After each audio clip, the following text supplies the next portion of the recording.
السلام علیکم ورحمۃ اللہ وبرکاتہ۔ اعوذ باللہ من الشیطان الرجیم، بسم اللہ الرحمن الرحیم۔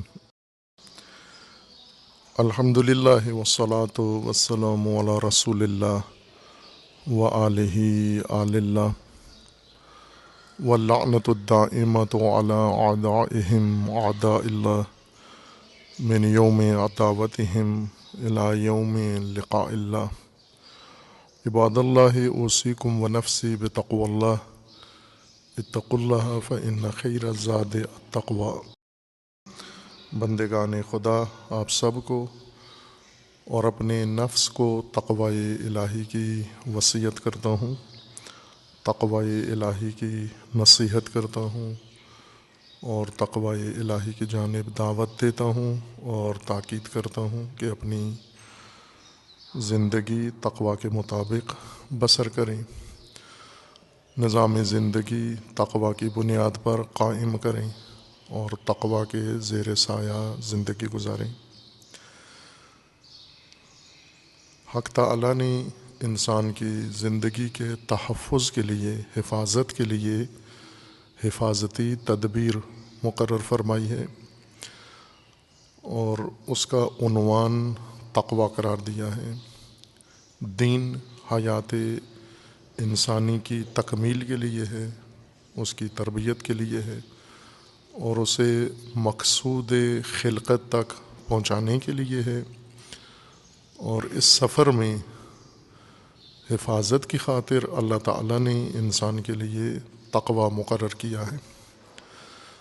اس تدبیر میں حیات انسانی، زندگی بشری کے تمام پہلو مد نظر خالق حیات نے رکھے ہیں۔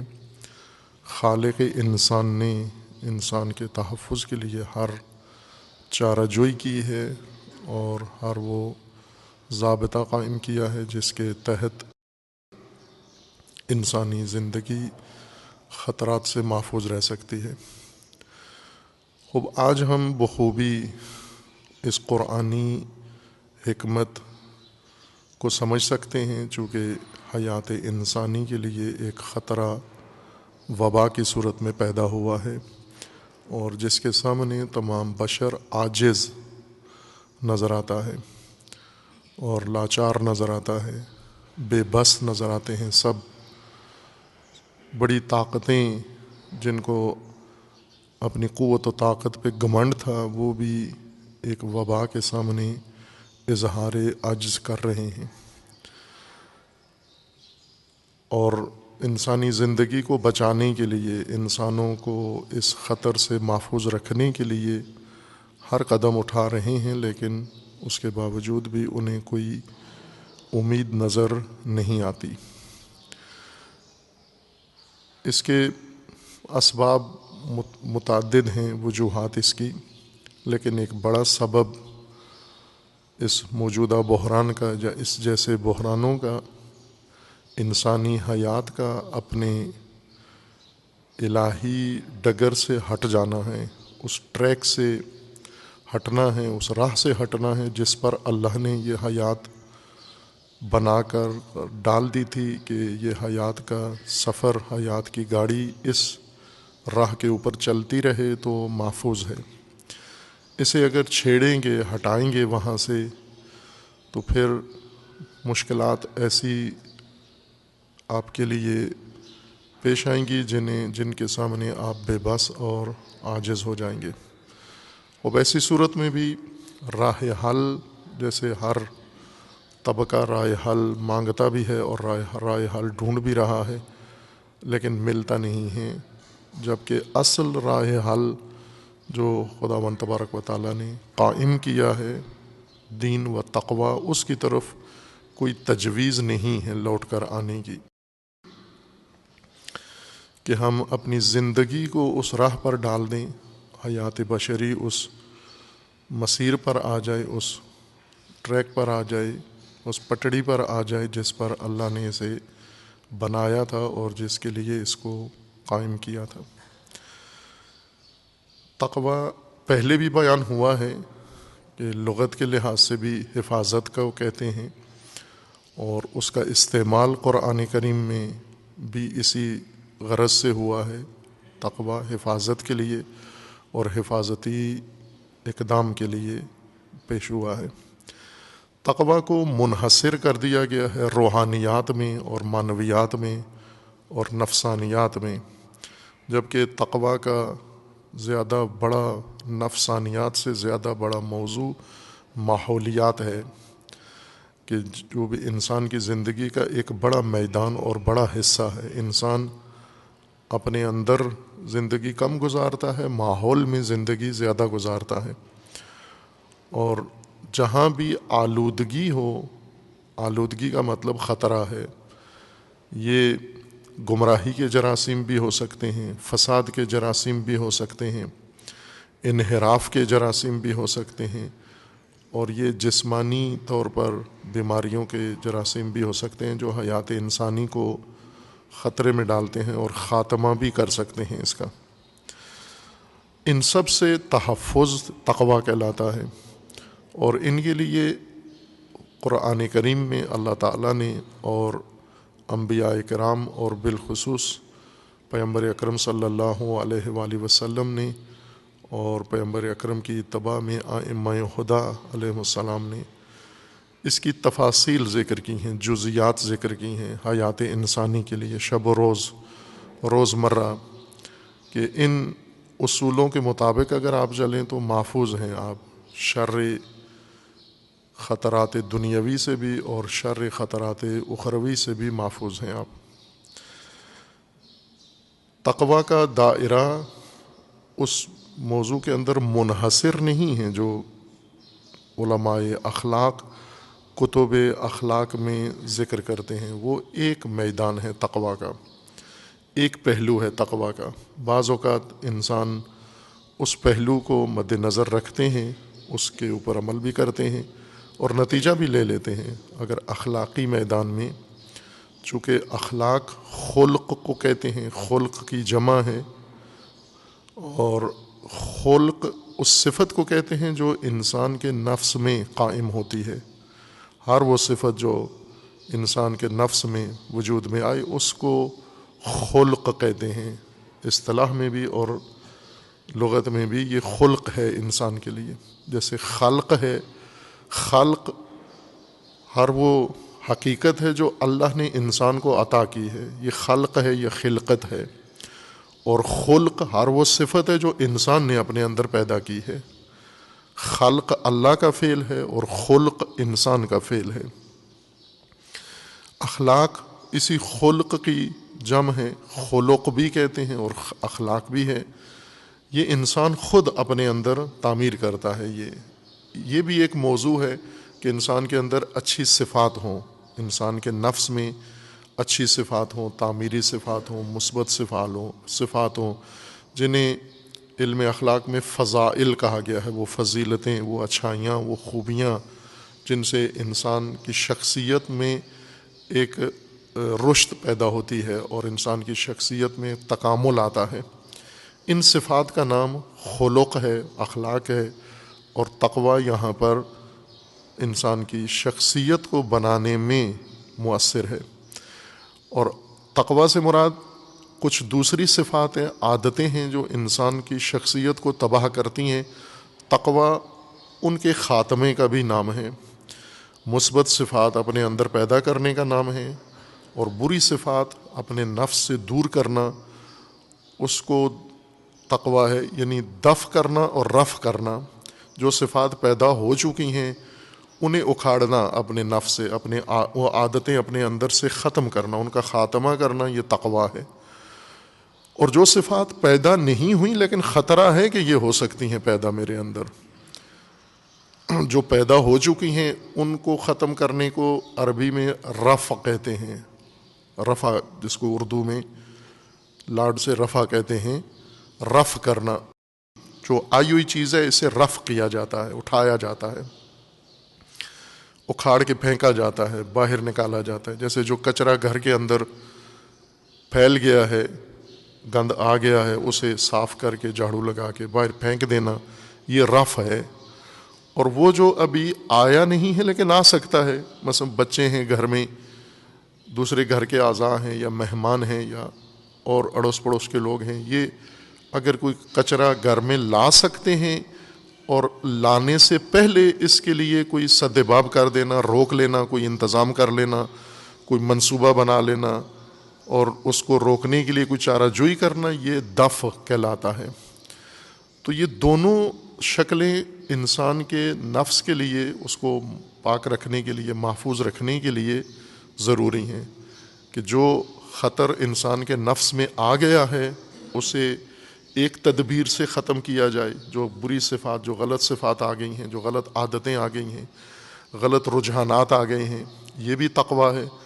اور جو صفات غلط ہیں اور آ سکتی ہیں، نفس کے اندر میدان موجود ہے، حاضر ہے، اور بیرونی عوامل و اسباب بھی بقدر کافی موجود ہیں کہ یہ غلط صفت آ سکتی ہے میرے اندر۔ اگر غلط لوگوں کے ساتھ بیٹھا، بے نظم لوگوں کے ساتھ بیٹھا، غیر سنجیدہ لوگوں کے ساتھ بیٹھا، بری عادتوں میں مبتلا لوگوں کے ساتھ اگر میرا اٹھنا بیٹھنا ہوا تو وہی صفات میرے اندر بھی آ سکتی ہیں۔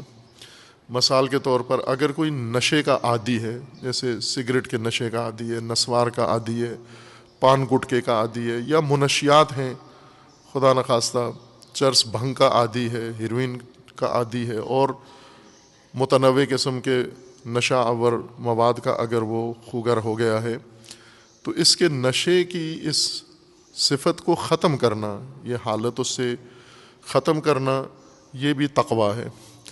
اور نشیوں کے پاس اسے نہ جانے دینا، نشیوں کے ماحول میں نہ جائے، اور نشیوں کو اس کے قریب آنے سے روکنا بھی تقویٰ ہے۔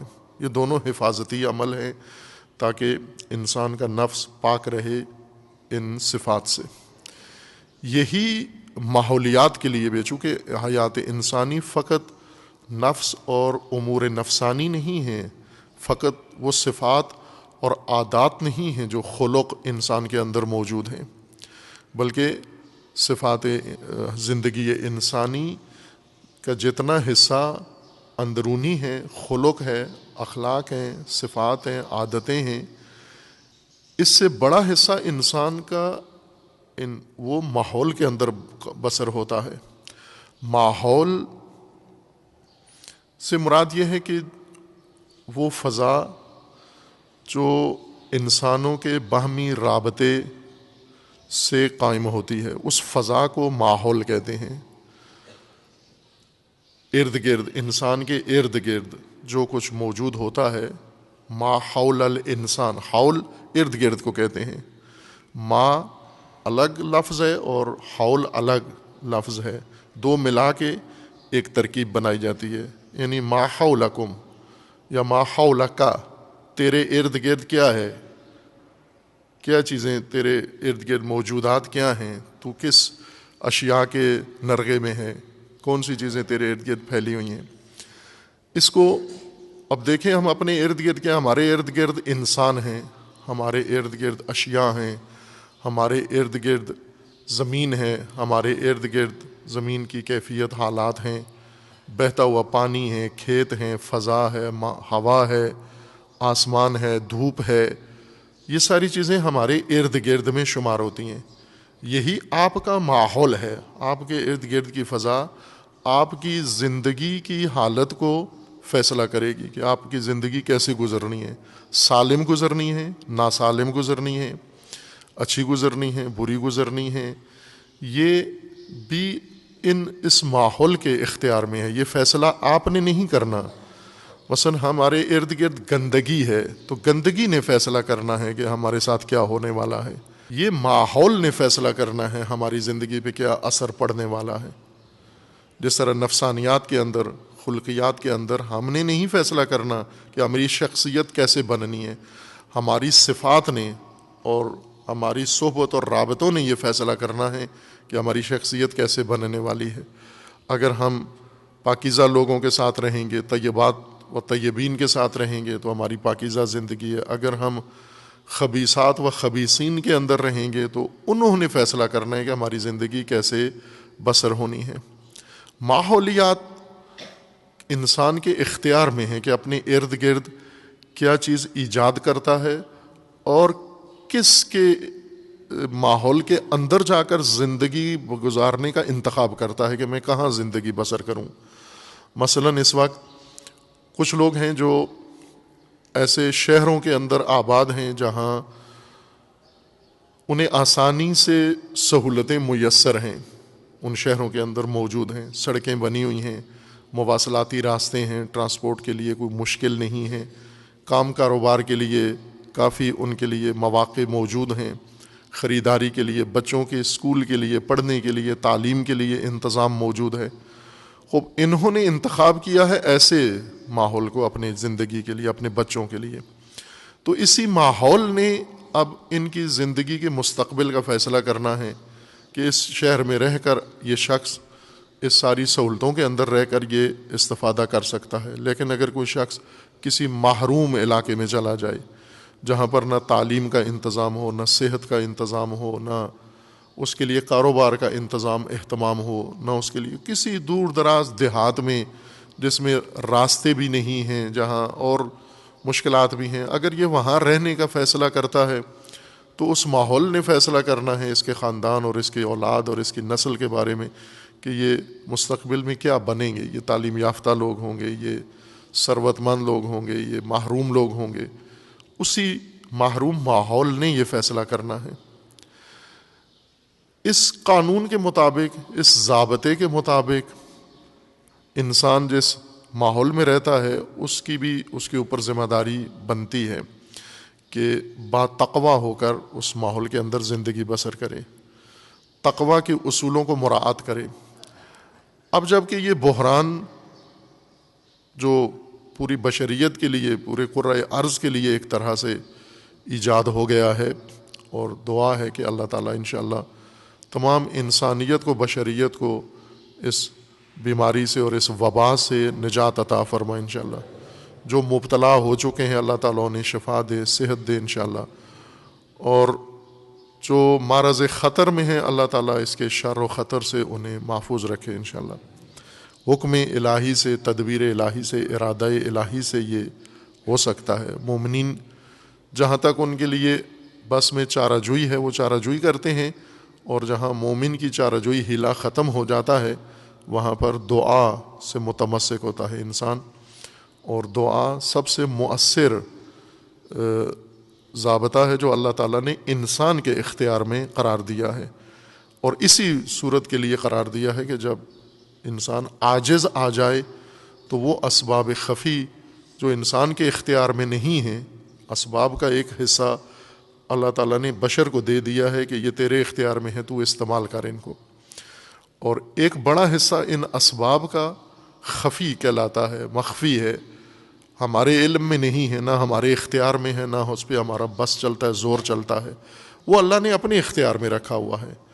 اور جب ظاہری اسباب ناکام ہو جاتے ہیں تو اس وقت اللہ تعالیٰ کی طرف سے وہ خفی اسباب فعال ہو جاتے ہیں.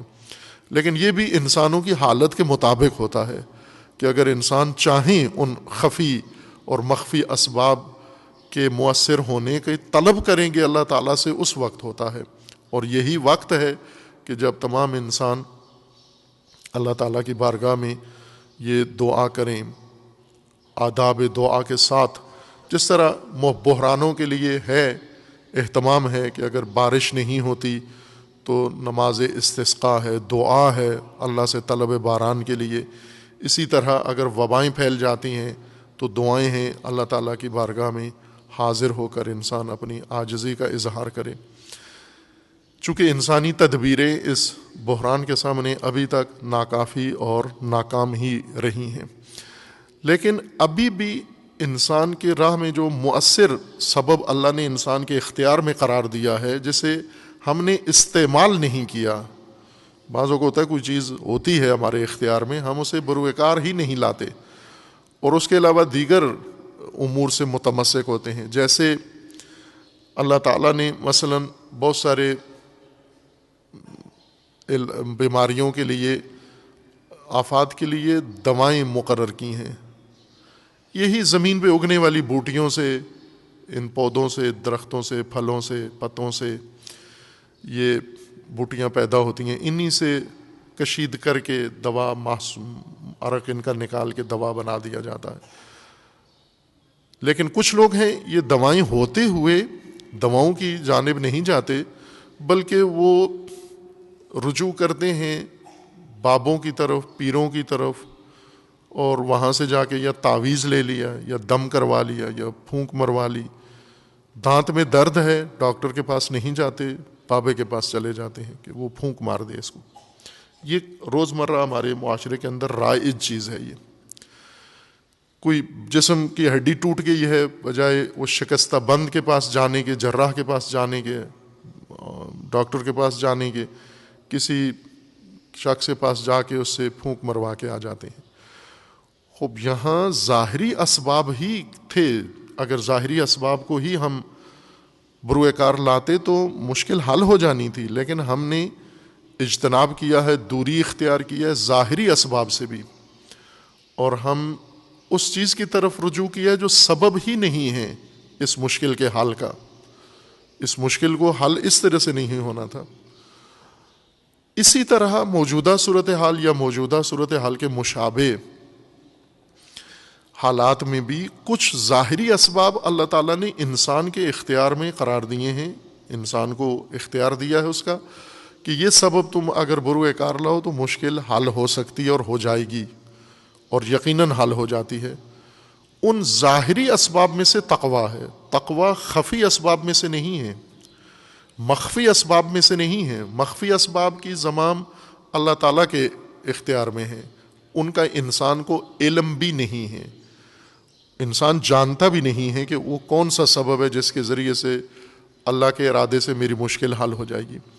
ظاہری اسباب انہیں کہا جاتا ہے کہ جو اللہ تعالیٰ کے ارادے سے بنتے ہیں، تشکیل پاتے ہیں، اور اللہ انسان کو سونپ دیتا ہے کہ یہ سبب تیرے پاس رہے، جب تجھے مشکل پیش آئے، جب تجھے الجھن پیش آئے تو اس سبب سے متوسل ہونا، اس سبب سے متمسک ہونا، اس سبب کو وسیلہ قرار دینا، اور یہ سبب تجھے تیری مشکل کو حل کر دے گا. یہ ظاہری اسباب تھے. قرآن کریم میں جو ہدایت ہے ذکر کر دی گئی ہے وہ ظاہری اسباب کا حصہ ہے، یہ مخفی نہیں ہے. یا جس کا تعلق انسان سے ہے کہ تیرے کرنے سے یہ نتیجہ نکلے گا، تیرے فعل سے، وہ ظاہری اسباب کا حصہ ہے، وہ مخفی اسباب کا حصہ نہیں ہے. یعنی وہ دعا کے ذریعے سے نہیں، وہ در حقیقت اقدام کے ذریعے، عمل کے ذریعے سے مؤثر ہوتا ہے. تقویٰ ظاہری اسباب میں سے ہے، چونکہ قرآن کریم میں اللہ تعالیٰ نے یہ تدبیر مقرر کی ہے اور انسان کو سونپ دی ہے کہ تقویٰ کے سبب اور وسیلے سے انسان اپنی تمام مشکلات حل کر سکتا ہے. یہ جامع نظام ہے. اسی تقویٰ کی طرف اگر لوٹ آئیں، ہم رجوع کریں، اس بحران کا بھی حل تقویٰ کے اندر ہے اور اس کے مشابہ بحرانوں کا بھی حل تقویٰ کے اندر ہے. ہم پاکستان میں بالخصوص دیکھیں تو ہمیں ایک نہیں کئی بحران درپیش ہیں، اور بعض بحران دوسرے بحرانوں کو چھپانے کے لیے ایجاد کیے جاتے ہیں. مثلاً اگر ایک شخص ہے قرض میں ڈوبا ہوا ہے اور اس کے قرض خواہ روزانہ آتے ہیں، اسے گھر میں اس کے آتے ہیں، اسے تنگ کرتے ہیں، مطالبہ کرتے ہیں، اور اس کا اپنے گھر کے اندر رہنا ہی محال ہوا ہے.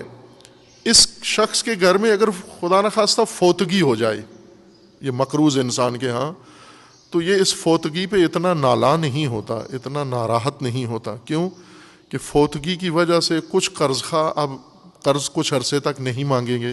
انہیں پتہ ہے کہ یہ داغدیدہ ہے، یہ شخص عزادار ہے، یہ سوگوار ہے، اب اس کو بری بات ہے اس سے قرض مانگنا. تو وہ اس فوتگی پر بھی زیادہ نہیں ہوتا، بلکہ چہ بسا اس انتظار میں ہوتا ہے کہ کوئی ایسا حادثہ ہو جائے جو کور بن جائے، پوشش بن جائے، میرے اس قرض والے بحران کو کچھ عرصہ مجھے نجات دینے کے لیے یہ ذریعہ بن جائے. کچھ حکومتیں یا کچھ حکمران ایسے ہوتے ہیں جو ایک بحران سے نکلنے کے لیے یا آسودگی کے لیے کسی بڑے بحران کے استقبال میں ہوتے ہیں کہ بڑا بحران آئے تاکہ ہماری جو مشکلات ہیں چھپ جائیں. پاکستان کی صورتحال اسی طرح کی ہے کہ ہر طرح کا بحران پاکستان کے اندر، سیاسی بحران موجود ہے، اقتصادی بحران موجود ہے، سماجی اجتماعی بحران موجود ہے. اسی طرح آپ دیکھیں امنیتی سلامتی کا بحران موجود ہے، آئے دن ملک کے اندر دہشت گردانہ واقعات ہوتے رہتے ہیں۔ یہ گزشتہ ہفتے میں ہی 2-3 جگہوں پر پاکستانی افواج پر، مسلح فورسز پر حملات ہوئے، کتنے جوان ہمارے شہید ہو گئے۔ انہی 2-3 دنوں کے اندر وزیرستان میں ہوا اور 1-2 جگہوں پر حملے ہوئے۔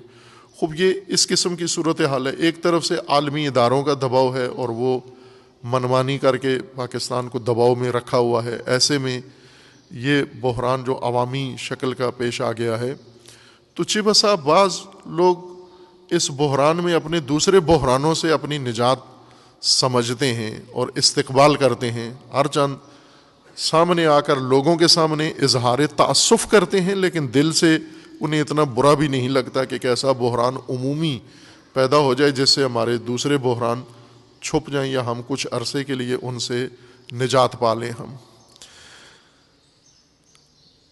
وہ جو بحران ہیں دوسرے جو فرد کو پاکستان میں لاحق ہیں، اور یہ عمومی عالمی بحران جو پیدا ہوا ہے، ان سب میں اصل راہ حل تقویٰ ہے۔ انسانی حیات تقویٰ کی مسیر پر، تقویٰ کے ٹریک پر، تقویٰ کی پٹڑی پر چڑھے، تاکہ یہ بحران اول تو پیدا نہ ہوں، اگر پیدا ہوتے ہیں تو فوراً ہی ان کی چارہ جوئی بھی ہو جائے، ان کا تدارک بھی ہو جائے، انہیں فوراً قابو میں کر لیا جائے، کنٹرول میں لے لیا جائے اور انہیں پھیلنے نہ دیا جائے، اگر تقویٰ ہو انسانی زندگی کے اندر۔ ہماری زندگیوں سے 2 چیزوں نے تقویٰ کو نکال دیا ہے۔ ایک سیکولر ذہنیت نے، جو عمومی حالت بن چکی ہے مسلمانوں کی، کہ جس کو کہتے ہیں نام نہاد مسلمان، نام کی حد کے مسلمان، اس سے آگے اسلام سے، دین سے کوئی سروکار نہیں ہے۔ حتیٰ اگر علماء بھی ہیں اسلام کے، تعلیم اسلامی بھی حاصل کی ہوئی ہے، عملی زندگی میں سیکولر ہیں۔ سیکولر اس انسان کو کہتے ہیں جس نے اپنی سماجی، اجتماعی اور عملی زندگی سے دین کی تعلیمات کو نکال دیا ہے۔ سماجی زندگی میں، عملی زندگی میں، کاروباری زندگی میں، خاندانی زندگی میں، معاشی زندگی میں، معاشرتی زندگی میں اس نے دین کو سائڈ پہ رکھ دیا ہے۔ تعلیم، تربیت، پرورش، اس سب سے دین فارغ کر دیا ہے۔ دین کو ایک پارٹ ٹائم میں، جز وقتی ایک مصروفیت کے طور پر اپنے دل کی تسکین کے لیے یا اپنے احساسات کی تسکین کے لیے رکھا ہوا ہے، کہ یہی معاشی، معاشرتی، عملی زندگی جو دین سے باہر بسر کرتا ہے 24 گھنٹے، ان میں چند منٹ نکال کے کسی عبادت خانے میں جا کر تھوڑی دیر کے لیے عبادتی رسومات انجام دیتا ہے، اس کے دل کو تسکین مل جاتی ہے کہ میں دین بھی رکھتا ہوں، میں مسلمان بھی ہوں، میں مومن بھی ہوں۔ یہ دین کا تصور دین کی حقیقت سے بہت دور انسان کو لے جاتا ہے۔ بے دینی کی زندگی یہیں سے شروع ہو جاتی ہے کہ جب عملی زندگی سے دین کی ہدایات اور دین کی تعلیمات باہر نکل جاتی ہیں، ختم ہو جاتی ہیں۔ دین آپ کی تمام زندگی میں، مکمل زندگی میں رہنما ہے، آپ کی زندگی کے ہر شعبے اور ہر پہلو کے لیے رہنما ہے۔ آپ جب کاروبار کرتے ہیں تو دین بیچ میں رکھنا ہوگا، دین ہی کی راہ پر، صراط مستقیم، جسے قرآن کریم نے بیان فرمایا اِنَّ هَذَا صِرَاطِي مُسْتَقِيمًا فَاتَّبِعُوهُ۔ یہ کاروبار میں بھی ہو، یہ آپ کی معاشرت میں بھی ہو، یہ آپ کی معیشت میں بھی ہو، یہ آپ کی صحت میں بھی ہو، یہ آپ کی سلامتی میں بھی ہو، یہ آپ کی تعلیم میں بھی ہو، یہ آپ کے تعلم میں بھی ہو، یہ آپ کے روابط میں بھی ہو، یہ آپ کی سیاست میں بھی یہی صراط مستقیم ہو۔ خوب ہم پرکھیں، اپنے آپ کو پرکھیں، اپنی قوم، ملک پرکھیں، اپنا نظام پرکھیں، اس میں سے کون سی چیز صراط مستقیم پر ہے، اللہ کے بنائے ہوئے ضابطے کے مطابق ہے۔ جب ہر چیز تو ہم نے ہٹا دی ہے، اللہ کے ضابطے سے دور کر لی ہے، اپنی ثوابدید پر اور اپنی چارہ جوئی پر کر دی ہے، خوب اپنی ثوابدید پر تو پھر یہی نتیجہ نکلے گا جو اس وقت موجود ہے۔ ہمیں حیات اللہ نے دی ہے، ہدیہ خدا ہے۔ اس ہدیہ الہی کو ہم الہی ہدایت کے تحت ہی ہدیہ باقی رکھ سکتے ہیں، قائم رکھ سکتے ہیں۔ ورنہ یہ ہدیہ ضائع کر بیٹھیں گے ہم. ہدیہ کے تحفظ کے لیے ہدایت کا بھی اللہ نے نظام قائم کیا ہے جس سے متمسک ہونا ضروری ہے. یہ بحران بے تقوائیت کا نتیجہ ہے. میں ابھی دوسرے خطبے میں عرض کروں گا انشاءاللہ کہ کہاں بے تقوائیت انسان نے دکھائی ہے اور کس سطح پر دکھائی ہے اور اتنا بڑا بحران پیدا کر دیا ہے تمام بشریت کے لیے, تمام انسانیت کے لیے یہ خطرہ ایجاد کر دیا ہے. کہاں بے تقوی لوگ آئے ہیں اور اس کے ساتھ تعاون کس طرح سے ہوا ہے. وہ جو تعاون ہوا ہے اس بے تقوی نظام کے ساتھ وہ بھی اس جرم کا ایک حصہ ہے جن لوگوں نے تعاون کیا ہے. اور ظاہر ہے کہ تمام افراد جو آج خطرہ محسوس کر کے اور خطرے سے بچنے کے لیے, خطرے سے محفوظ رہنے کے لیے ہر طرح کی چارہ جوئی کر رہے ہیں اور مفید واقع نہیں ہو رہی, یہ معاون ہے بے تقوی نظام کے قیام پر.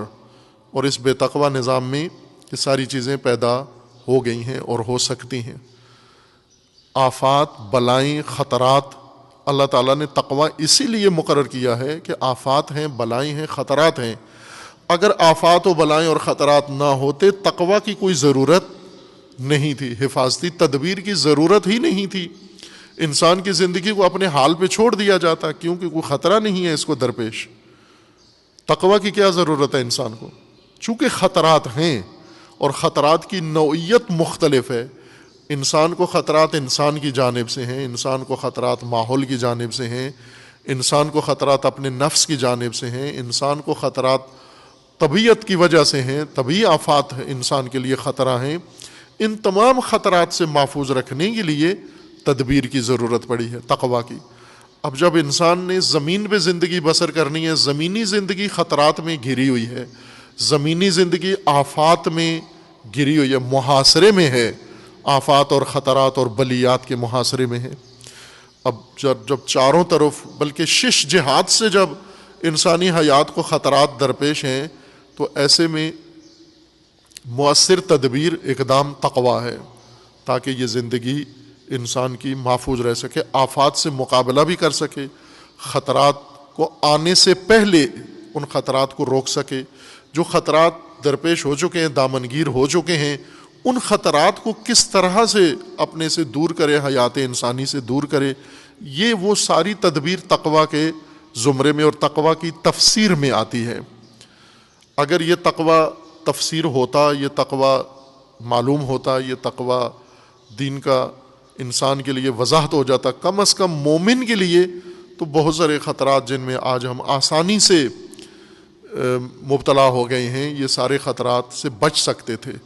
کم از کم ہم مثال اگر میں عرض کروں کہ آپ دیکھیں یہ عمل چائنا میں یہ خطرہ پیدا ہوا اور اس وقت زمین پر سب سے محفوظ ملک اس خطرے سے چائنا ہے جہاں پر یہ خطرہ صفر ہو چکا ہے. بس اس کا مطلب ہے رائے حل ہے, اس کا مطلب ہے تدبیر ہے, اس کا مطلب ہے چارہ جوئی ہے, اس کا مطلب ہے کہ اگر ارادہ ہو خطرات سے بچنے کا تو بچا جا سکتا ہے. خطرات آنے سے پہلے اور خطرات آنے کے بعد دونوں صورتوں میں یہ ایک دنیاوی علامت ہے, یوں نہیں کہ یہ میں قرآن کی آیت پیش کی ہے.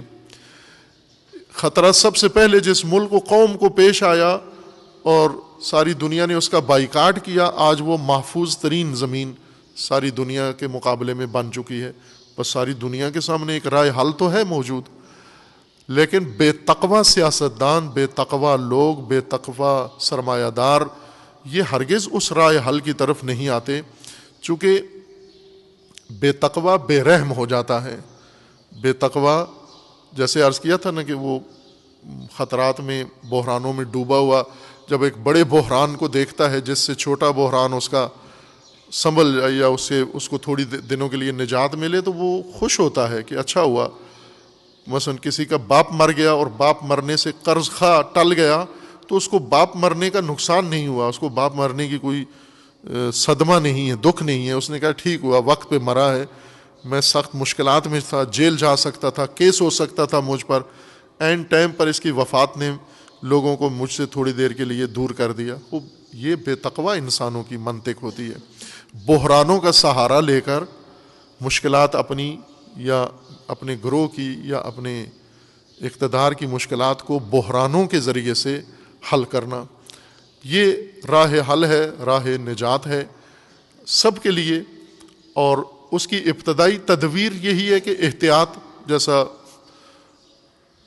زندگی کے ہر شعبے میں کریں آپ، اس وقت اس بیماری سے بچنے کے لیے احتیاط ضروری ہے۔ کچھ احتیاط ہے جو میڈیا بیان کر رہا ہے، وہ شاید احتیاط نہیں ہے بلکہ ایک قسم کی دہشت گردی اور دہشت پھیلانے والا عنصر ہے۔ اور آپ کا جتنا اس وقت سب سے زیادہ ڈرا ہوا کون ہے؟ جو سب سے زیادہ میڈیا پہ رہتا ہے، یہ سب سے زیادہ خوف زدہ ہے، اور یہ اس وبا سے نہیں، اس خوف سے ہی مر جائے گا یہ، چونکہ اس کے نزدیک، اس کے کمرے تک پہنچ آیا ہے، وبا پہنچ آئی ہے، جرثومہ پہنچ آیا ہے، صرف ابھی آئینے کے سامنے کھڑے ہو کے اپنی رنگت دیکھتا رہتا ہے کب پیلی پڑتی ہے تاکہ میں آخری سانس لوں اور وصیت کروں۔ آسان ایک احتیاط کیا ہے نا کہ چھوڑ دیں، میڈیا دیکھنا چھوڑ دیں۔ آپ شہر میں بازار میں جائیں نا، یہ مزدور مستری، یہ ریڑھی ٹھیلے والے، ان کو کوئی خوف نہیں ہے۔ کیوں نہیں ہے؟ چونکہ میڈیا نہیں دیکھتے یہ، بالکل سوشل میڈیا بالخصوص اور ریگولر میڈیا اس سے زیادہ بدتر، یہ بالکل پرامن ہیں۔ انہیں پوچھیں، کہتے ہیں سنا ہے مسئلہ ہے، کوئی پریشانی ہے، تو آپ کام کیوں کر رہے ہو؟ تو کام تو کرنا ہے مجھے، روزمرہ زندگی کا روزگار تو گزارنا ہے اپنے لیے، گھر کی ضرورتیں تو پوری کرنی ہے ہمیں۔ اور میڈیا والوں کو پیسے ہی اس سنسنی کے ملتے ہیں، اس دہشت پھیلانے کے ملتے ہیں، ان کا کام ہی یہی ہے۔ ایک احتیاط یہ ہے کہ آپ نہ کریں، میڈیا کی طرف زیادہ توجہ نہ کریں۔ کیوں افواہوں پہ؟ ٹیلی فون بند کر دیں، بند کر دیں اپنے فون۔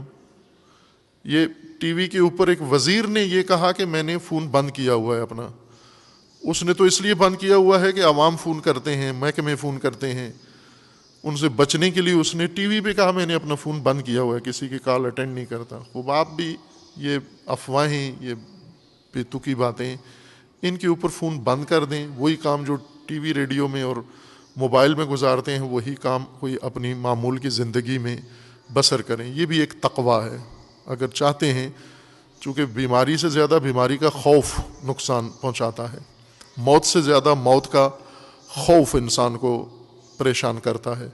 یہ خوف دلوں کے اندر آپ کو بالکل مفلوج کر دے گا۔ خوف سے بیمار دی تو ٹھیک نہیں ہوتی، یہ تو طے شدہ بات ہے، اور خوف زدہ کو جب بیماری لگتی ہے بہت جلدی پھیلتی ہے۔ اس بیماری کی ایک علامت یہ متفقہ بیان کی گئی ہے کہ کمزور بدن اور کمزور ارادے میں جلدی اثر کرتا ہے یہ۔ اگر بدن کے اندر استقامت ہو، مقاومت ہو اور استحکام ہو انسان کی صحت میں، پھر یہ بیماری لگ کے خود ہی ٹھیک ہو جاتی ہے۔ اگر آپ 2 ہفتے نہ کریں کوئی ایسا خطرے والا کام اور صرف ریسٹ کریں تو خود ہی ٹھیک ہو جائے گی بغیر کسی علاج معالجے کے، اس کی نوعیت ایسے ہے۔ لیکن اگر جسم پہلے سے ہی کمزور ہے، ضعیف ہے اور بیماری کا شکار ہے، مشکلات کا شکار ہے، پھر اس جرثومے کو کھلی چھٹی ملتی ہے بدن کے اندر اثر کرنے میں۔ خوف انسان کی بدن کی رہی کھئی استقامت کو ختم کر دیتا ہے، خوف آپ کے ارادے کو کمزور کر دیتا ہے، خوف آپ کے بدن کے تمام آثار، مثلا آپ کے بدن کے اندر ایک مدافعاتی نظام اللہ تعالیٰ نے رکھا ہوا ہے، اصل وہی بچاتا ہے۔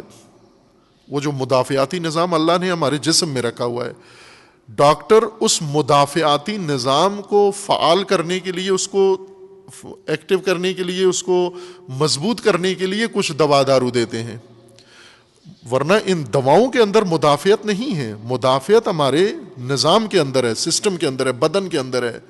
وہ جب کمزور پڑتا ہے تو ڈاکٹروں کی ہیلے سے، ان کی بیماریوں سے وہ مدافعاتی نظام میں تھوڑی سی تقویت آ جاتی ہے، اور پھر مقابلہ اسی نے کرنا ہے، اسی مدافعاتی نظام نے کرنا ہے۔ یہ مدافعاتی نظام جسم میں بھی ہے اور یہ مدافعاتی نظام قوم میں اور امت میں بھی ہے۔ اگر یہ مدافعاتی نظام آپ کا ٹوٹ گیا، پھر آپ کو یہ بیماری جو پھیلی ہوئی ہے کرونا کے نام سے، یہ تو مہلک ہوگی، لیکن یہ معمولی سے، آج کل مچھروں کا موسم ہے، ڈینگی کا موسم ہے، یہ اس سے کہیں زیادہ، یا عام رائج بیماریاں، یہ بھی انسان کے مدافعاتی نظام کے کمزور ہونے کی صورت میں انسان کو نقصان پہنچا سکتی ہیں۔ سہمے ہوئے انسانوں پر ہر بیماری حملہ کر سکتی ہے، ڈرے ہوئے خوفزدہ لوگوں کے اوپر۔ خوف دور کرنے کے لیے میڈیا سے دور ہو جائیں آپ۔ یہ میڈیا بالکل کوئی مدد نہیں کر رہا آپ کی، صرف آپ کو پریشان کر رہا ہے، صرف آپ کے اعصاب خراب کر رہا ہے، صرف آپ کے ارادے توڑ رہا ہے، صرف آپ کی الجھنوں میں اضافہ کر رہا ہے۔ احتیاط عمومی طور پر جو کہی گئی ہے، اعلان کیا گیا ہے، اس احتیاط پہ عمل کریں، وہ بھی تقویٰ کا حصہ ہے۔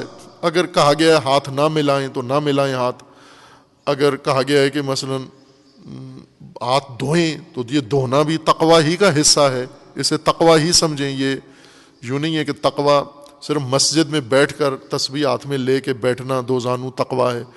یہ ہاتھ نہ ملانا اور ہاتھ دھونا یہ تقویٰ ہی ہے۔ یہی قرآن کریم فرما رہا ہے کہ اپنی تقویٰ اختیار کرو، تحفظ اختیار کرو، حفاظتی تدبیر اپناؤ تاکہ خود بھی محفوظ رہو، دوسرے بھی محفوظ رہیں۔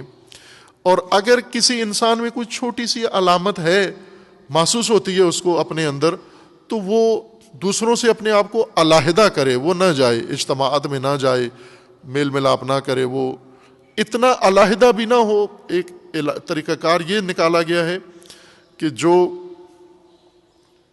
بندہ مبتلا ہو جاتا ہے پھر اس کے ساتھ جو سلوک اور رویہ کرتے ہیں وہ ہندو اس شودر کے ساتھ بھی نہیں کرتے، اچھوت کے ساتھ بھی نہیں کرتے، جو پاکستان میں اس وبا کے بیماروں کے ساتھ ہو رہا ہے، کہ اس کو بالکل ایک بم کی طرح سمجھتے ہیں اور دور ہو کے اور اس کو قیدیوں کی طرح رسیوں میں باندھ کے جکڑ کے پھر اس کے تالوں میں رکھ کر اور دوسرے دور ہو کر، یہ تو رویہ غیر انسانی رویہ ہے۔ وہ بیمار ہے اور بیمار کو دوا سے زیادہ ہمدردی کی ضرورت ہوتی ہے، اس کے ساتھ زیادہ مثلا عیادت ایک ادب ہے دین کا، بیمار کی عیادت کریں۔ عیادت اگر چھوٹی بیماری ہے تو بھی کر سکتے ہیں، فاصلہ رکھ کے، احتیاط کر کے، ہاتھ نہ ملائیں، اسے قریب نہ جائیں، چومیں نہیں اس کو، اس کی کوئی چیز نہ کریں۔ لیکن یوں تو نہیں کہ اسے بھی اس ایسے تنہائی میں ڈال دیں، بند کمرے کے اندر، تالے کے اندر اس کو بند کر کے، نہ گھر والے اس کے پاس جائیں، نہ کوئی اور اس کے پاس جائے، اور اس طرح سے وہ نہیں بھی مرنا ہوا تو اس تنہائی میں اور خوف میں وہ مر جائے گا۔ آخر میں بے شک اس کا پوسٹ مارٹم کروا کے ثابت کر لیں گے کہ اس کو کوئی بیماری نہیں تھی، یہ خوف سے مر گیا ہے۔ یہ تنہائی میں انسان ویسے عموماً دیکھا جائے نا بیماریوں سے ڈرتے ہیں، بعض لوگ بہت خوفزدہ ہو جاتے ہیں۔ شوگر ہو جاتی ہے تو وہ شوگر کا جب تک تھی بدن میں اور اسے پتہ نہیں تھا، یہ ٹھیک ٹھاک تھا، تندرست تھا، توانا تھا، فعال تھا۔ جس دن ڈاکٹر نے چیک کر کے بتا دیا آپ کو شوگر ہے، اسی دن سے اب چلا ہی نہیں جاتا، اس سے اٹھا ہی نہیں جاتا، اسے بولا ہی نہیں جاتا، اس سے احساس بیماری سے زیادہ تباہ کرتا ہے۔ اور اس وقت بحران میں شدت اس وجہ سے ہے کہ ہر طبقہ اپنے تئیں اپنے آپ کو معمور سمجھتا ہے کہ میں نے لوگوں کے خوف میں اضافہ کرنا ہے، ڈرانے میں اضافہ، قصے، کہانیاں، حکایتیں، من گھڑت افواہیں۔ آپ کے موبائل پہ واٹس ایپ پہ کچھ آیا ہے، وہ آپ نے دوسروں کو ضرور بتانا ہے کہ فلاں جگہ تو یہ ہو گیا، فلاں جگہ ایسے ہو گیا، تاکہ جس کو نہیں ہے کچھ وہ بھی سن سن کے وہیں پر بے ہوش ہو جائے۔ یہ نہ کریں، یہ کام عوام نہ کریں یہ کام۔ اور موجودہ صورتحال میں عوام زیادہ بہتر کردار ادا کر سکتے ہیں اگر یہی تدبیر حفاظتی جو ڈاکٹرز بتاتے ہیں اور جو ہر چند حکومتیں جو کر رہی ہیں، یہ بات سمجھ سے بالاتر ہے، لیکن ڈاکٹرز، ماہرین، طبیب جو کہتے ہیں وہ لازم العمل ہے، واجب العمل ہے۔ وہ یہی کہتے ہیں ہاتھ دھو، ہاتھ نہ ملاؤ، فاصلہ رکھو، ماسک استعمال کرو۔ جو بیمار ہیں ان کو کہتے ہیں، جو سالم ہیں انہیں ڈرنے کی کوئی ضرورت نہیں ہے، وہ بس اپنے آپ کو بچا، نہ ماسک استعمال کریں نہ کوئی اور کریں، معمول اپنا جاری رکھیں۔ لیکن یہ جو ہدایات ہیں ڈاکٹرز کی، یہ مد نظر رکھیں۔ یہ حکومتوں کی ہدایات کیا ہیں، وہ ان کا مقصد کچھ اور ہے اور ان کے پیچھے عوامل بھی کچھ اور ہیں، لیکن طبی ہدایات کو لازم ہے ہر ایک کے اوپر، شرعاً لازم ہے ہر ایک کے اوپر، نہ صرف ڈاکٹر کے کہنے سے، بلکہ یہ تمام علماء کا یہ متفقہ فتویٰ ہے کہ ضرر انسان کو جب پہنچتا ہے اجتماع کو یا بدن کو فرد کو اور ماہرین تشخیص دے دیں کہ یہ چیز آپ کے لیے ضرر رساں ہے، آپ کے لیے، آپ کے ماحول کے لیے، آپ کے قوم کے لیے، تو وہ حرام ہے، اس کو ارتکاب کرنا حرام ہے۔ بے شک روایت میں نہیں ہے، بے شک آیت نازل نہیں ہوئی، حدیث میں نہیں آیا، اس کے اوپر کوئی اجماع نہیں ہے، لیکن آج کے ڈاکٹر نے بتا دیا ہے کہ یہ چیز آپ کے لیے نقصان دہ ہے، وہ ڈاکٹر کے کہتے ہی کہ یہ نقصان دہ ہے وہ چیز حرام ہو جاتی ہے، اس کا ارتکاب شرعاً جائز نہیں ہوتا۔ اب دو کام ہو جاتے ہیں، ایک نقصان دہ بھی ہے اور دوسرا گناہ بھی ہے اس کو ارتکاب کرنا۔ لہٰذا جو ہدایات دی جاتی ہیں ڈاکٹرز کی طرف سے، ڈاکٹرز کی ہدایات کم میڈیا بتاتا ہے، زیادہ سیاستدانوں کی ہدایات بتاتا ہے، حکومتوں کی بتاتا ہے، اور غیر متعلقہ لوگوں کی ہدایات نشر زیادہ کرتا ہے۔ ڈاکٹرز کی ہدایات واجب العمل ہیں، ان کے اوپر حتماً عمل کیا جائے۔ وہ حکومت کو ہدایت جو کرتے ہیں حکومت اس پہ سنجیدہ ہو، جو عوام کو ہدایت کرتے ہیں عوام ان پر سنجیدہ ہو۔ یہ تقویٰ ہے، اسی کو تقویٰ کہتے ہیں۔ زمینی تقویٰ یہی ہے کہ جو چیزیں کنفرم ہیں، مسلم ہیں کہ نقصان دہ ہیں، ان سے اپنے آپ کو محفوظ رکھیں، اور محفوظ رکھنے کا طریقہ آسان ہے، کوئی اتنا مشکل طریقہ نہیں ہے۔ یہ جرثومہ بھی دوسرے بیماریوں کے عوامل کی طرح ہے، جیسے نزلہ زکام کھانسی معمول کا ہوتا ہے، یہ بھی اسی خاندان کا ہے اور اسی کے قبیلے کا ہے، اور اس کو اسی طرح سے روکا جا سکتا ہے۔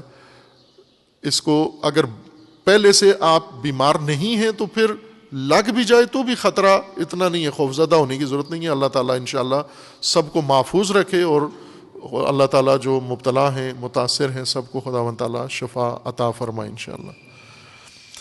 اعوذ باللہ من الشیطان الرجیم، بسم اللہ الرحمن الرحیم، انا اعطیناک الکوثر فصل لربک وانحر ان شانئک هو الابتر۔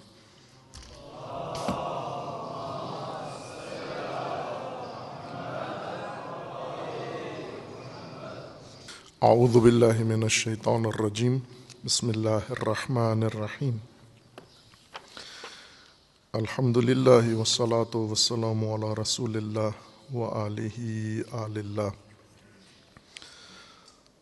سیما علی امیر المؤمنین علی ابن ابی طالب علیہ الصلاۃ والسلام،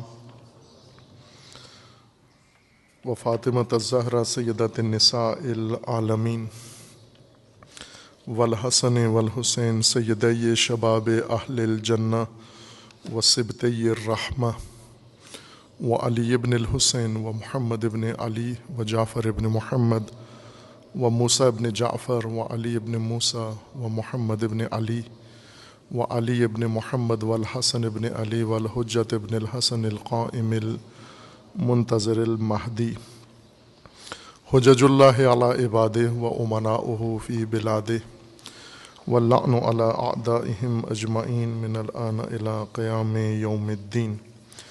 عباد اللہ اوصیکم و نفسی بتقوی اللہ، اتقوا اللہ فإن خیر الزاد التقوی۔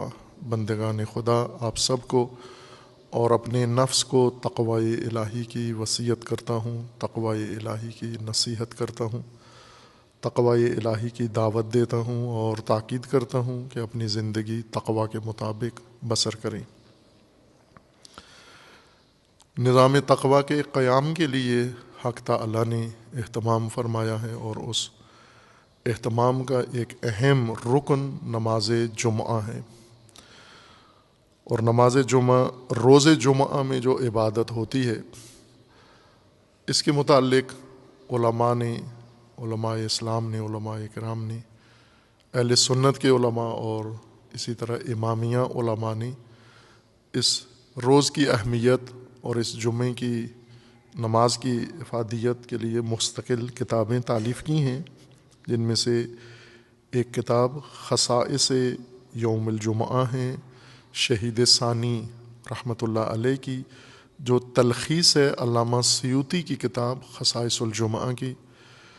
ان میں 10ویں خصوصیت یہ ذکر فرماتے ہیں شہید ثانی، اور یہ علامہ سیوطی کی کتاب میں بھی یہی خصوصیت مذکور ہے۔ مشروعیت الکفارۃ لہا لو ترکہا، نماز جمعہ روز جمعہ کی خصوصیتوں میں سے ایک خصوصیت یہ ہے کہ اس کے اندر جو نماز لازمی قرار دی گئی ہے، واجب قرار دی گئی ہے صلاۃ الجمعہ، اگر یہ ترک ہو جائے تو اس کے ترک کے بدلے میں کفارہ دینا پڑے گا آپ کو، کفارہ رکھا گیا ہے، اور یہ واحد نماز ہے، باقی کسی واجب نماز کے ترک پر قضا ہے، کفارہ نہیں ہے۔ کفارہ وہ مالی معاوضہ ہے یا مالی ایک فریضہ ہے جو بعض اعمال کی تلافی کے طور پر عائد کیا جاتا ہے، یہ جرمانے کے طور پر کہہ لیں عائد کیا جاتا ہے انسان کو پابند رکھنے کے لیے، چونکہ جب مالی طور پر انسان کو کوئی چیز دینا پڑتی ہے، ادائیگی کرنا پڑتی ہے، پھر دوبارہ یہ کام نہیں کرتا۔ جیسے ٹریفک کے قوانین ہیں، جب توڑتے ہیں تو واعظ نصیحتیں جتنی بھی کریں پھر دوبارہ وہ کام کرتا ہے انسان، لیکن ایک دفعہ جرمانہ ہو جائے، اگر کفارہ اس کا لے لیا جائے تو پھر نہیں کرتا، تکرار نہیں کرتا۔ یہ مالی طور پر خسارہ انسان محسوس کرتا ہے، اس عمل کو تکرار نہیں کرتا۔ اور یہ عموماً ان کاموں کے اندر کفارہ ہوتا ہے جنہیں تکرار سے روکنا حتمی ہے، یقیناً جس کا تکرار روکنا ہے شریعت مقدسہ میں، جس کا تکرار کسی صورت قبول نہیں ہے، اسے کفارے سے تلافی کیا جاتا ہے یا کفارے کے ذریعے سے اسے روکا جاتا ہے۔ متعدد ایسے اعمال ہیں جن کا کفارہ ہے، بہت سارے۔ نمازوں میں سے ایک نماز ہے جس کے ترک کرنے کا کفارہ ہے، اور وہ نماز جمعہ کا۔ واجب کفارہ نہیں ہے، نہ علامہ سیوطی نے فتویٰ دیا ہے، نہ اہل سنت کے کسی عالم نے، اور نہ شیعہ نے، لیکن کفارہ ذکر ہوا ہے۔ رسول اللہ صلی اللہ علیہ وآلہ وسلم نے تلافی کے لیے، یعنی اتنا بڑا نقصان ہوتا ہے انسان کا نماز جمعہ ترک کر کے کہ اس کے اوپر کفارہ رکھ دیا گیا ہے۔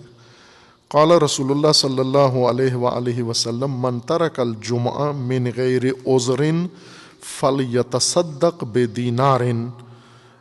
رسول اللہ نے فرمایا ہے کہ اگر نماز جمعہ ترک ہو گئی تیری کسی عذر کے بغیر، کسی مجبوری کے بغیر، کسی اضطرار و اضطراب کے بغیر، سستی کی وجہ سے یا کسی اور عامل کی وجہ سے تو نے نماز جمعہ ترک کر دیا تو کفارہ دینا ہوگا۔ کفارہ بھی دینار دینا ہوگا۔ دینار یعنی سونے کا سکہ، ڈالر، آج کل درہم و دینار روپیہ اور ڈالر کہہ لیں، یعنی ڈالر دینا پڑے گا تجھے یا اس کے بدلے میں قیمت دینی پڑے گی۔ دینار ڈالر کو نہیں کہتے، میں اس کی ایک قیمت کی تساوی کے لیے عرض کر رہا ہوں، ورنہ یہ نہیں کہنا دینار کا ترجمہ ڈالر ہے۔ فَإِن لَمْ يَجِدْ فَنِصْفُ دینار، اگر دینار نہیں ہے آپ کے پاس، سونے کا سکہ نہیں ہے، پیسہ کرنسی، تو پھر آدھا دینار، پورا دینار نہیں ہے، آدھا دینار دینا ہوگا آپ کو۔ وفی حدیث آخر من فاتته الجمعہ من غیر عذر فلیتصدق بدرہم او نصف درہم او صاع حنطۃ او نصف صاع۔ ایک اور حدیث میں رسول اللہ کا فرمانا ہے کہ اگر نماز جمعہ نہیں پڑھی تو نے، تو پھر کم از کم احساس شرمندگی کا اندر ہونا چاہیے آپ کے، اور اس دن آپ صدقہ دو، اگر بغیر عذر کے، ایک درہم، درہم چاندی کے سکے کو کہتے ہیں، یعنی روپیہ کہہ لیں، روپیہ دو آپ، اور نصف، اگر پورا درہم نہیں ہے، بس فقیر ہیں، پیسے نہیں ہیں، جمعہ بھی نہیں پڑھتے۔ فقیروں کی ایک مشکل یہ ہے کہ وہ فقیر ہونے کے لیے ہر چیز، دین بھی نہیں ہے، ہدایت بھی نہیں ہے، تمیز بھی نہیں ہے، اور بھی کوئی چیزیں، اور جو بات پوچھو کہتے ہیں ہم فقیر ہیں۔ وہ کسی فقیر کا اسی طرح مثلا ننگا ہو رہا تھا، دوسرے آدمی نے ٹوکا اس کو کہ پردہ کار کا فقیر آدمی ہے ہم۔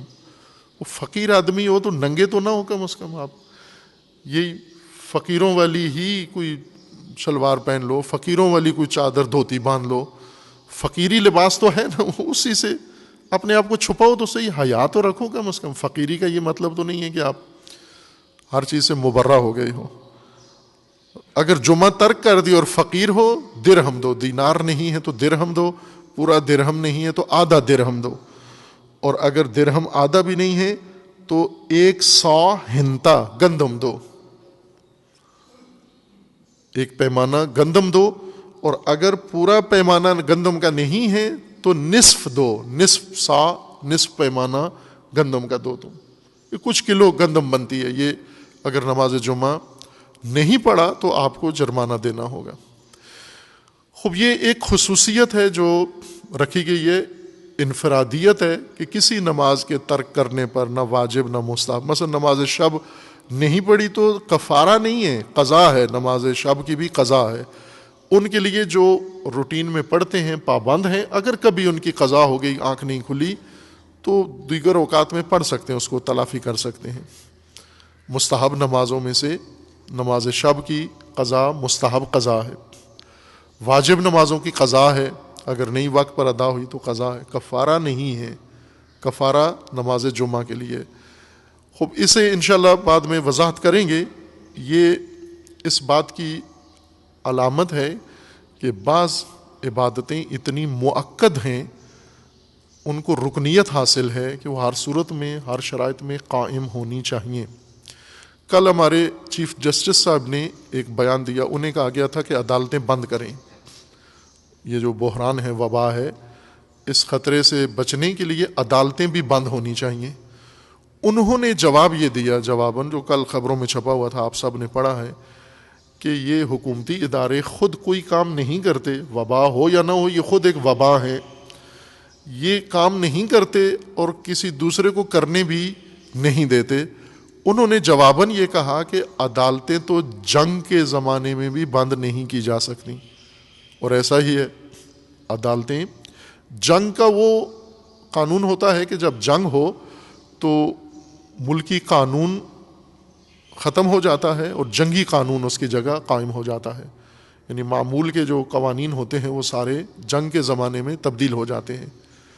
چیف جسٹس صاحب کا یہ کہنا تھا کہ یہ عدالتی نظام اتنا ضروری ہوتا ہے کہ جنگ بھی اگر ملک کے ساتھ ہو رہی ہو، قوم جنگ میں بھی مبتلا ہو، عدالتیں تعطیل نہیں کی جا سکتی۔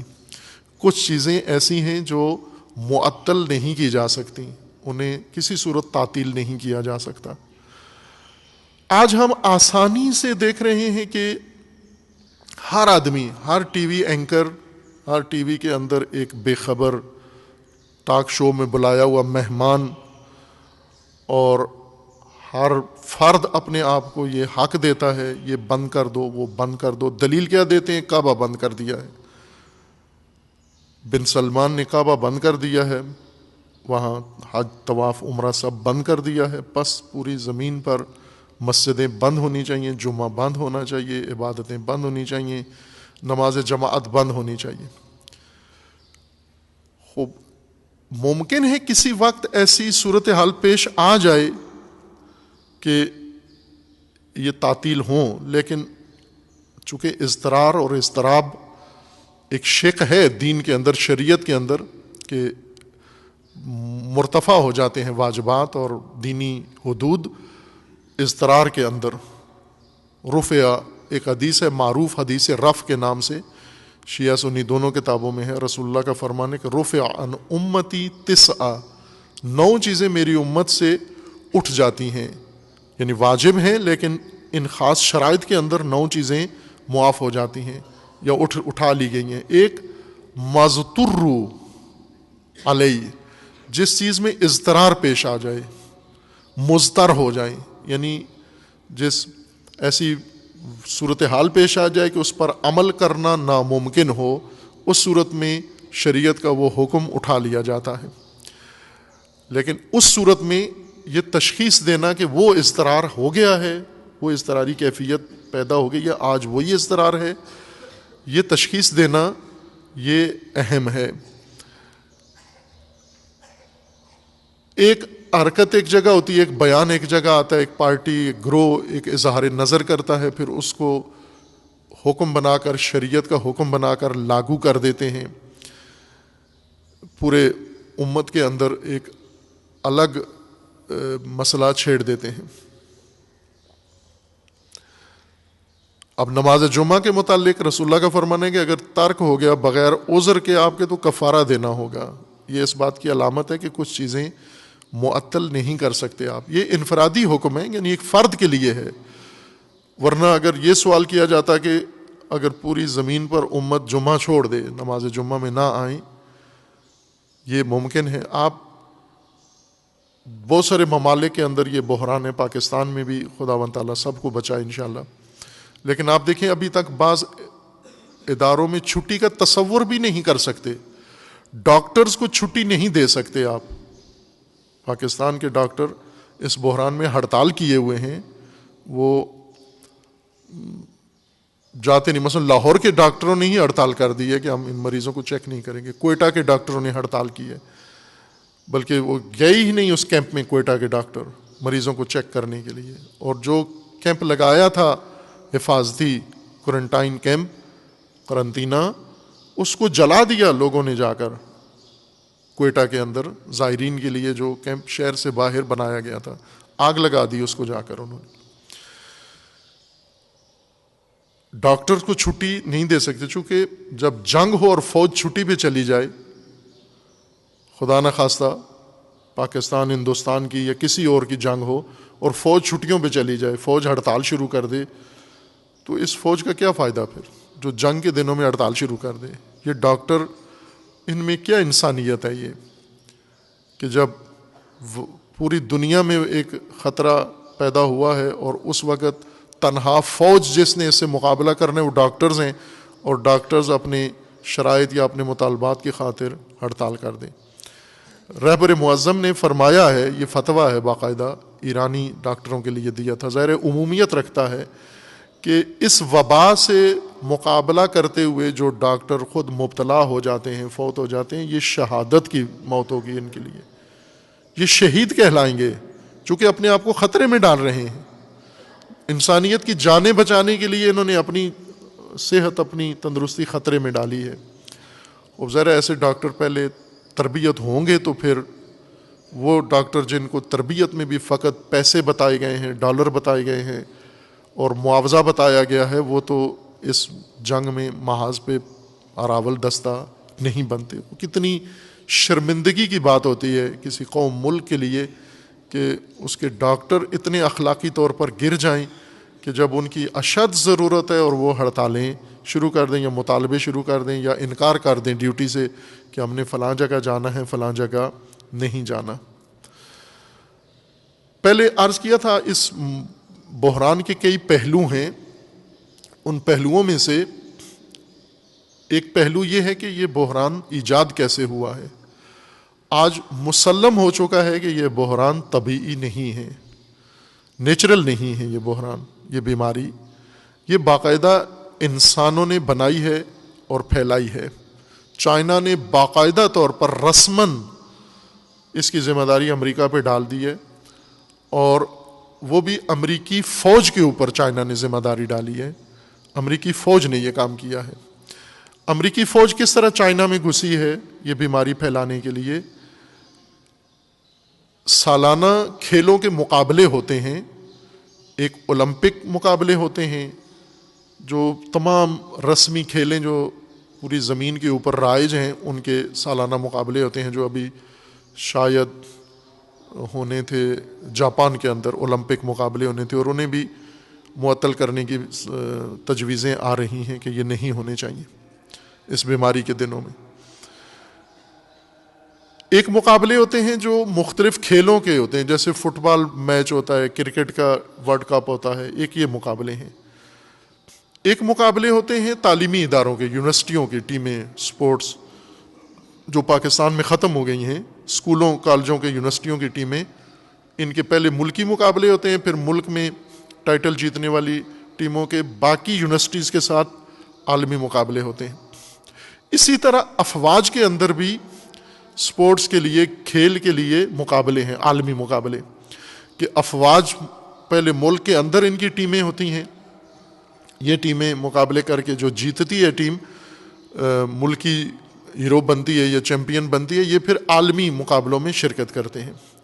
چائنا کے اندر تمام افواج کے کھیلوں کے مقابلے ہوئے ہیں، یہ 2019 میں ظاہراً ہوئے ہیں، اور اس میں مختلف ممالک نے حصہ لیا ہے، پاکستان نے بھی حصہ لیا ہے، تمام دنیا نے حصہ لیا ہے. اس کے اندر امریکہ کی ٹیم بھی آئی ہے، امریکی فوجی بھی آئے ہیں، ایک بھاری دستہ سینکڑوں کی تعداد میں، کہ انہوں نے آ کر ایک آرمی کھیلوں کے اولمپک سمجھ لیں اس کو، یہ اس کے اندر آئے ہیں، شرکت کی ہے، اور ساری دنیا کی افواج کی ٹیموں نے تمغے جیتے ہیں. چیمپئن چائنا ہوا ہے، لیکن باقی شعبوں میں بھی ہر ٹیم نے کسی نہ کسی شعبے میں، کسی نے کشتی جیت لی، کسی نے فٹ بال جیت لیا، کسی نے ٹینس جیت لیا.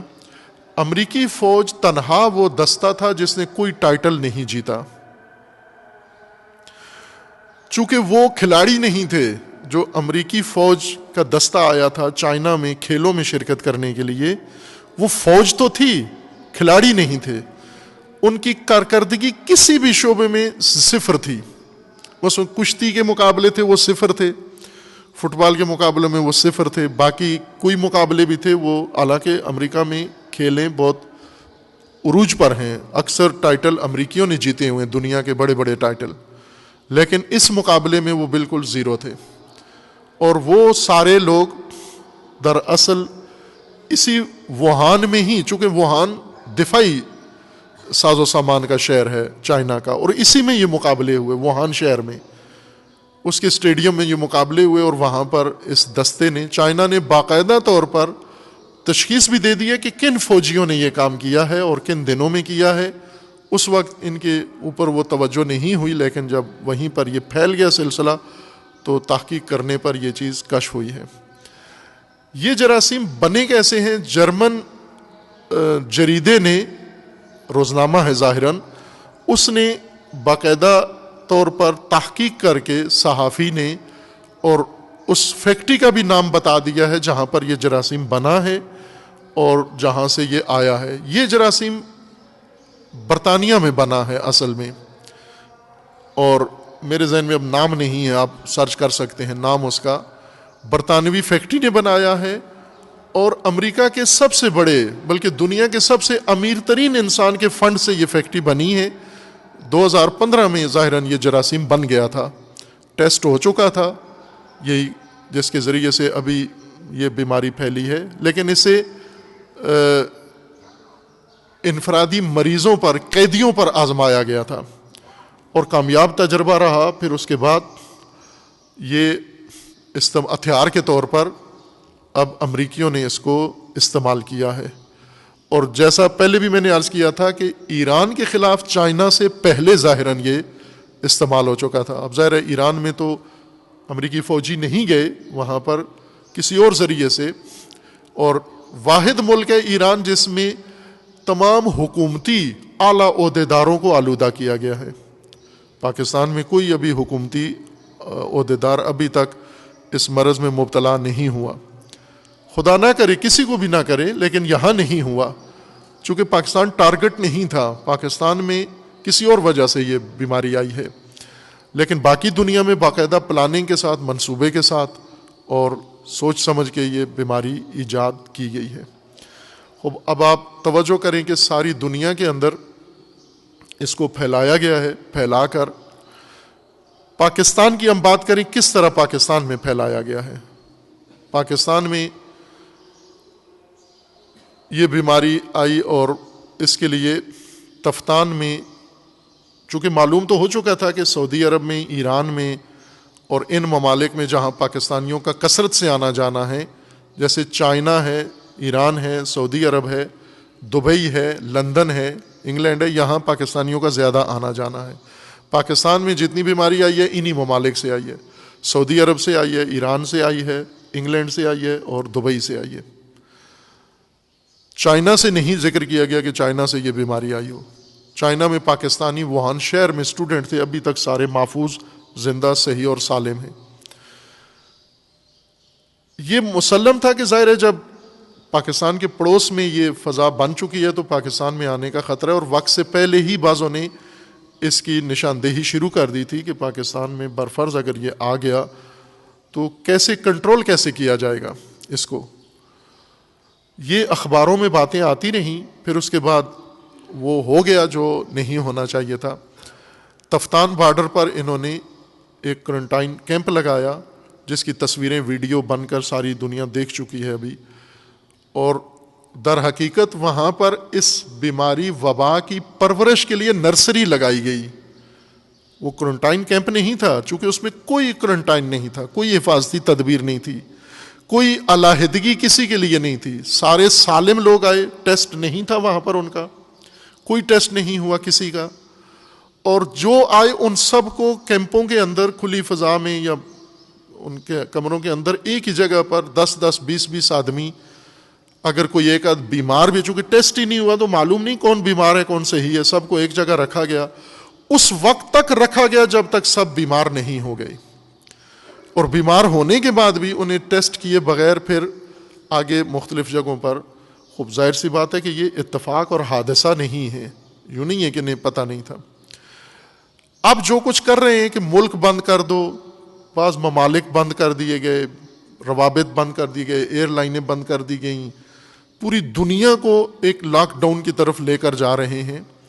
اور کل ٹرمپ کا یہ بیان تھا کہ ابھی ایک معجزہ ہوگا، کل کا اس کا بیان ہے، آپ نے پڑھا ہوگا کہ ایک معجزہ ہوگا اور ایک آن میں، ایک لمحے میں یہ وائرس خود ہی ختم ہو جائے گا.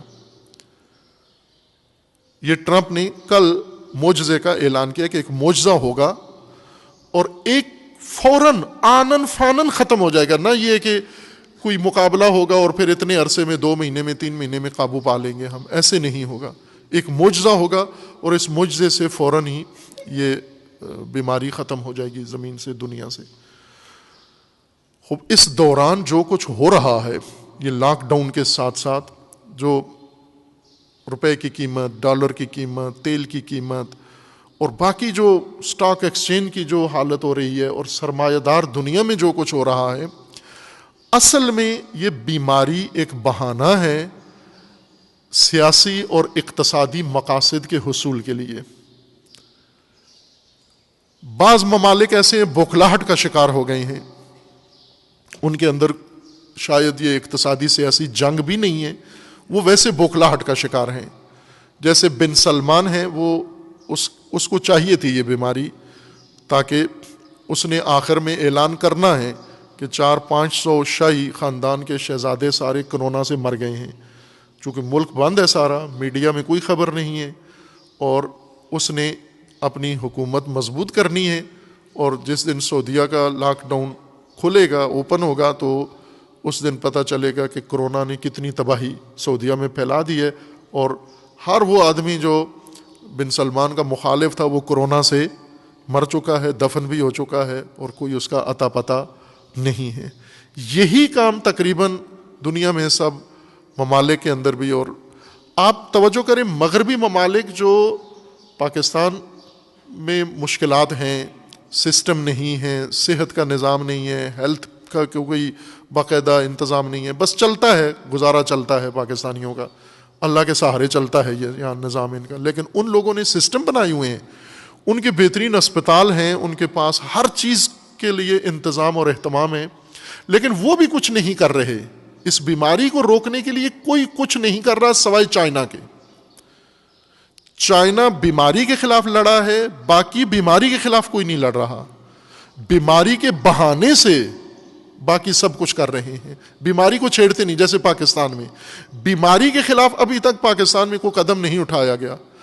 اس بیماری کی چیک کرنے کے لیے جو کٹس ہیں وہ نہیں ابھی تک منگوائی گئیں. وینٹیلیٹر، بیماری، اگر بیماری پہ فوکس ہوتا کہ ہم نے بیماری سے لڑنا ہے، ختم کرنا ہے اور لوگوں کو بچانا ہے، تو پھر آپ بیماری کو روکنے والے اقدامات کرتے. بیماری کو روکنے کے لیے علیحدہ مریضوں کے علیحدہ رکھنے کے لیے انتظام کرتے.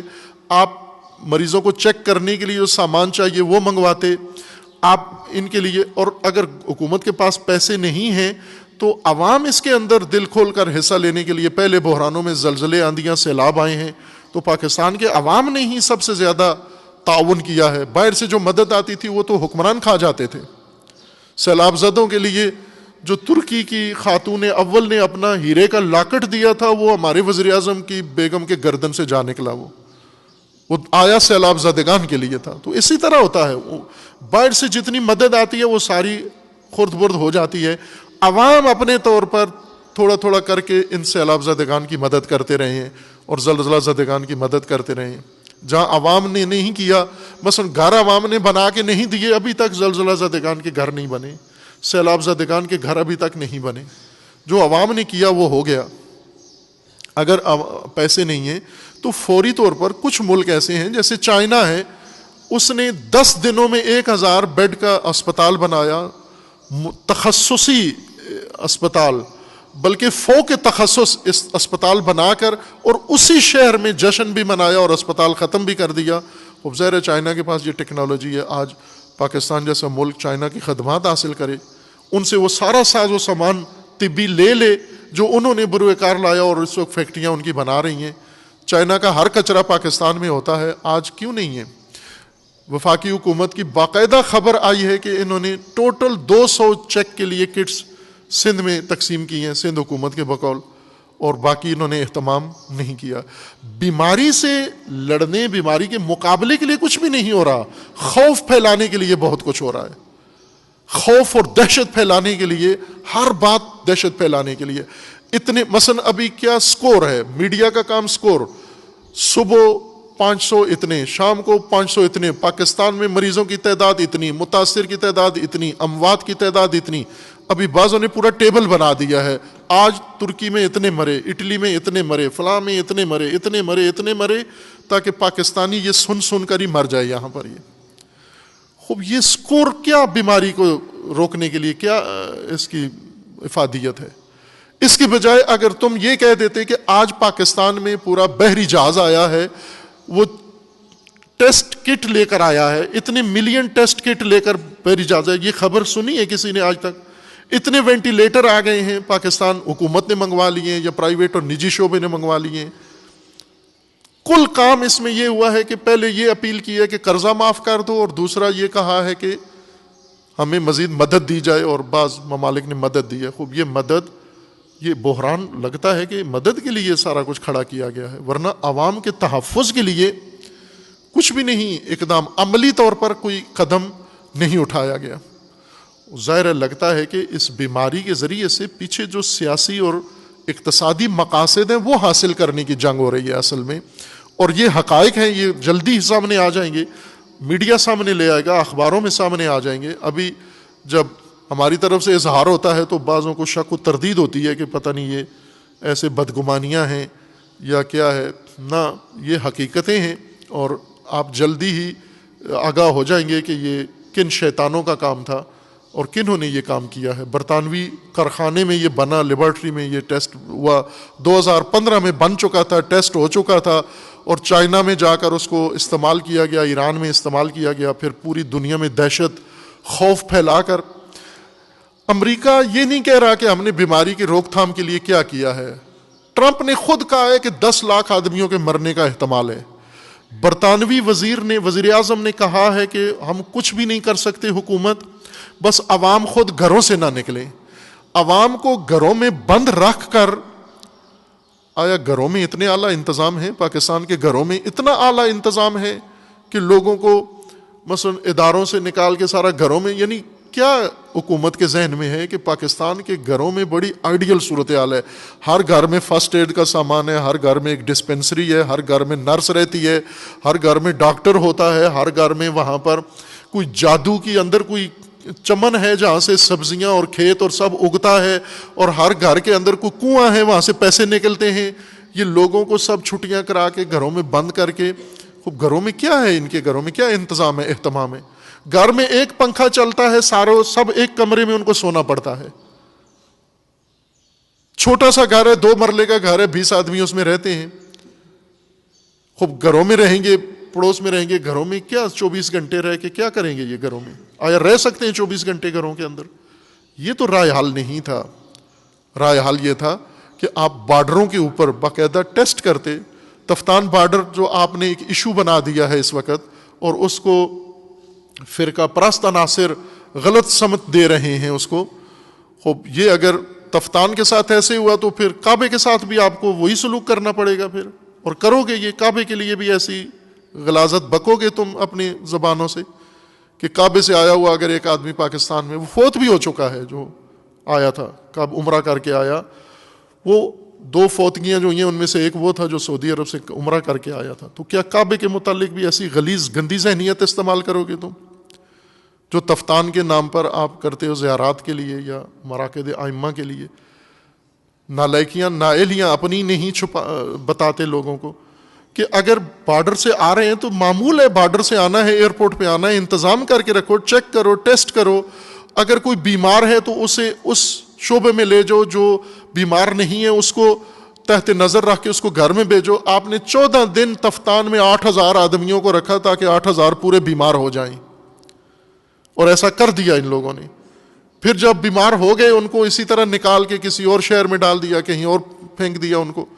خوب یہ تو سب عمدی کارروائی لگتی ہے یہ پاکستان میں. یہ سالنگاری بھی نہیں ہے, سستی بھی نہیں ہے, یہ عمدی کارروائی ہے کہ بیماری کو روکنے کے لیے کوئی قدم نہیں اٹھایا.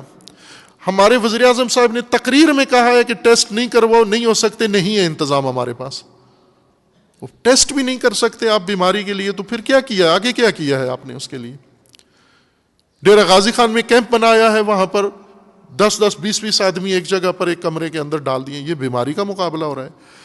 بیماری کے مقابلے کے لیے کچھ بھی نہیں ہو رہا. بیماری کا مقابلہ آپ نے خود کرنا ہے.